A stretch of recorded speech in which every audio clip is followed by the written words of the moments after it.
ಭಕ್ತಂಗೂ ಭಗವಂತಂಗೂ ವ್ಯವಹಾರ ನಡೆಯುವಂತ ಸ್ಥಳ ದೇವಾಲಯ. ನಮ್ಮ ಹಿಂದೂ ಧರ್ಮದಲ್ಲಿ ಎಲ್ಲಾ ದೇವರಿಗೂ ದೊಡ್ಡ ದೇವರು ಪರಮೇಶ್ವರ. ಪರಮೇಶ್ವರನ ಪ್ರತಿಮೆ ಈಶ್ವರ ಕಪಿಲೇಶ್ವರ. ಇದು ಕಪಿಲೇಶ್ವರ ದೇವಸ್ಥಾನ.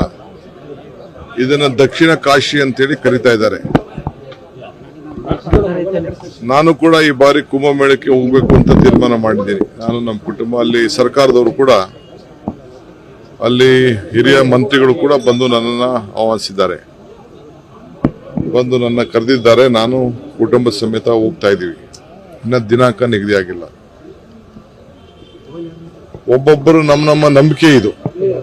ಯಾವುದೇ ಧರ್ಮ ಆಗ್ಲಿ, ಯಾರು ಅವ್ರ ಧರ್ಮ ಬಿಡು ಅಂತ ಯಾರು ಹೇಳುದಿಲ್ಲ. ಸೊ ಇದು ಮಹಾತ್ಮ ಗಾಂಧೀಜಿಯವರು ಕೂಡ ಈ ದೇಶದ ಸ್ವಾತಂತ್ರ್ಯಕ್ಕೋಸ್ಕರ ಕಾಂಗ್ರೆಸ್ನ ನಾಯಕತ್ವವನ್ನು ವಹಿಸಿದಂತ ಹಿನ್ನೆಲೆಯಲ್ಲಿ ಈ ದೇವಾಲಯಕ್ಕೆ ಬಂದು ಇಲ್ಲಿ ಪೂಜೆ ಮಾಡಿ ಹೋಗಿದ್ದಂತ ಇತಿಹಾಸ ಯಾರು ಕೂಡ ಅಲ್ಗಳಿಲಿಕ್ಕೆ ಸಾಧ್ಯ ಇಲ್ಲ.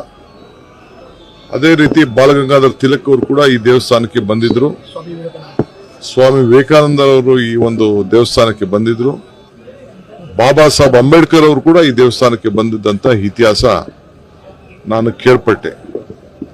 ಸೊ ಇವತ್ತು ನಾವು ಕೂಡ ಈ ದೇಶಕ್ಕೆ ಒಂದು ಹೊಸ ಇತಿಹಾಸ ಸೃಷ್ಟಿ ಆಗಲಿ ಅಂತ ಹೇಳಿ, ಸಂವಿಧಾನ ರಕ್ಷಣೆ ಆಗಬೇಕು, ಗಾಂಧೀಜಿಯವರ ಮತ್ತು ಬಾಬಾ ಸಾಹೇಬ್ ಅಂಬೇಡ್ಕರ್ ಅವರ ಆದರ್ಶಗಳು, ನೀತಿಗಳು, ಆಚಾರ ವಿಚಾರ ಇನ್ನ ಈ ದೇಶದಲ್ಲಿ ಉಳಿಬೇಕು ಅನ್ನೋ ದೃಷ್ಟಿಯಿಂದ ಒಂದು ದೊಡ್ಡ ಪ್ರಯತ್ನ ಹೆಜ್ಜೆ ಹಾಕಿದ್ದೇವೆ.